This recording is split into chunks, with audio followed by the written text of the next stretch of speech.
Uma vez um cara foi contratado para fazer um buraco, ele foi lá, começou a cavar com as mãos, já até tinha umas unhas saído fora, já as outras estavam tudo sangrando, e daí ele foi lá, né, conversar com o dono deu uma enxada pra ele, né, foi lá com a enxada, cavocou mais um pouco, cansou, daí foi lá com o dono, pegou umas outras ferramentas lá, uma pá, uns outros negócios lá, cavadeira, fez mais um pouco o buraco, cansou de novo, daí voltou lá com o dono, daí o dono falou, tem uma maré de escavadeira aí, tem as máquinas aí também se tu precisar.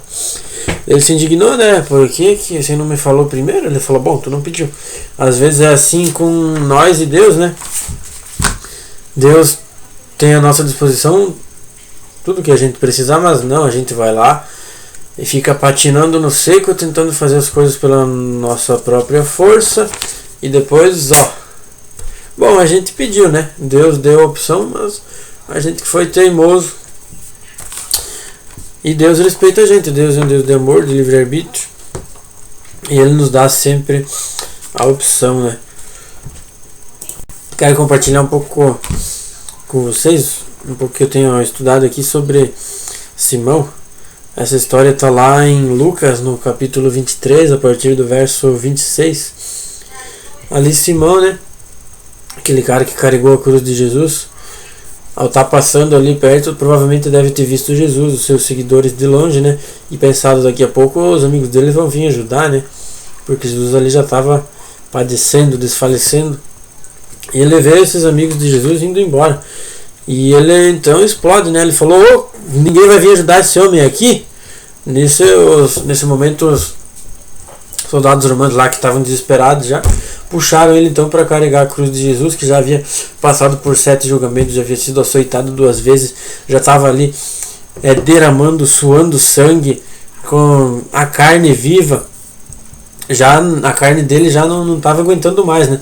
Sem contar disso que ele tinha passado, a guerra espiritual que ele havia passado no Getsemane, né? Então, nesse momento aí Simão vai lá e carrega a cruz de Jesus. E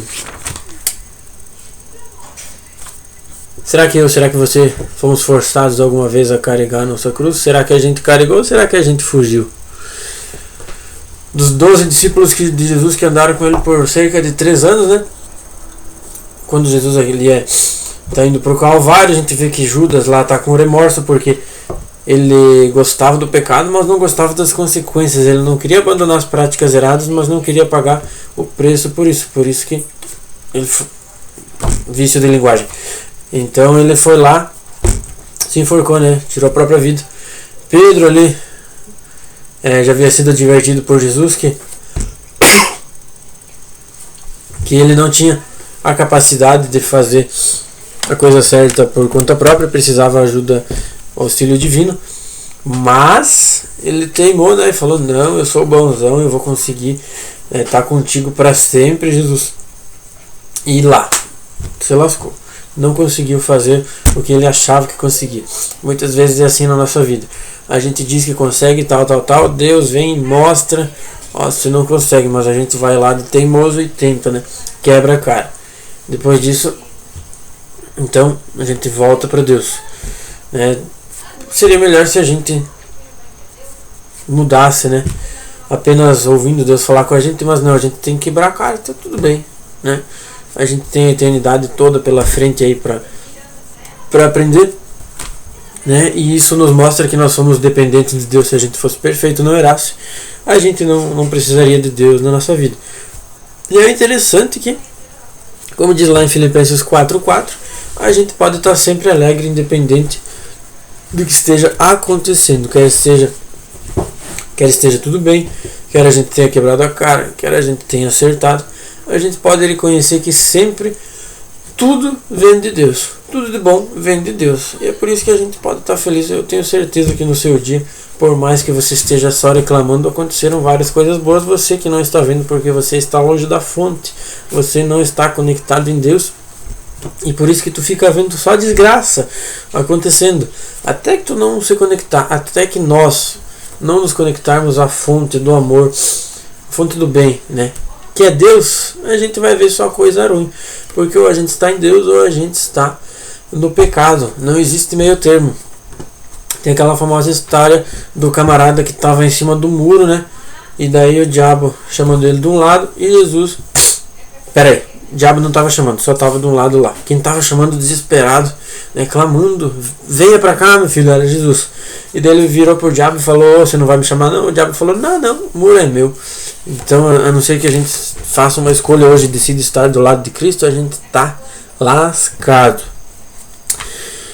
E naquele contexto lá que Jesus está vindo para o Calvário, a gente vê a multidão, né? Aquela multidão estava cheia de pessoas sensacionalistas, pessoas que haviam sido curadas por Cristo, estavam ali agora crucificando ele, né? Pessoas que antes gritavam Hosana, o rei dos judeus, agora queriam a morte dele. Então a gente vê que não basta apenas ser curado por Cristo para ocorrer uma mudança na nossa vida. A gente tem que reconhecer as nossas falhas e depender de Deus. A gente tem que reconhecer o quão ruim que a gente é e aprender a depender de Deus. Apenas ser curado por Cristo não é o suficiente para ter uma vida de comunhão. Apenas ser curado por Cristo não é o suficiente para que a gente tenha uma vida de comunhão com Ele. A gente tem que reconhecer o quão ruim que a gente é e que a gente precisa de Deus na nossa vida, né? Porque Ele é a fonte do amor, apenas Ele. Sem Ele a gente não consegue amar. E também não tem liberdade.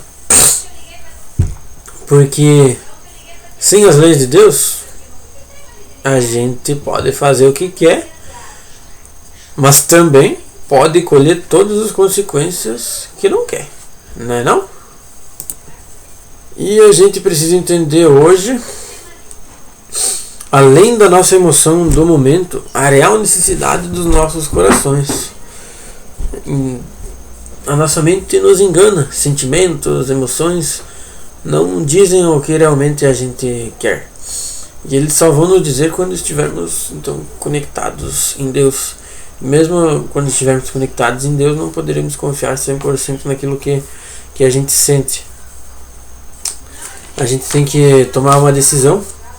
E eu tenho um apelo para ti.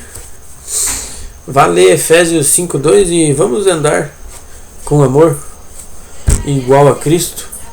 Isso é claro se você quiser ter uma vida correta. Se tu quiser continuar na gandaia, só curtindo a vida para chegar ali nos teus 70, 80, 90 anos talvez morrer, né? A vida é tua, mas se tu quiser viver o extraordinário, receber a vida eterna de Deus, que só vai valer a pena porque Jesus vai estar lá, então eu recomendo para você ler a Bíblia e orar a Deus. Ora a Deus, fala do fundo do teu coração aquilo que tu sente em relação a Ele, que eu tenho certeza que Ele vai te responder. Desafio lançado. Valeu! Tamo junto, é nóis. Curte, comente e compartilha. Valeu!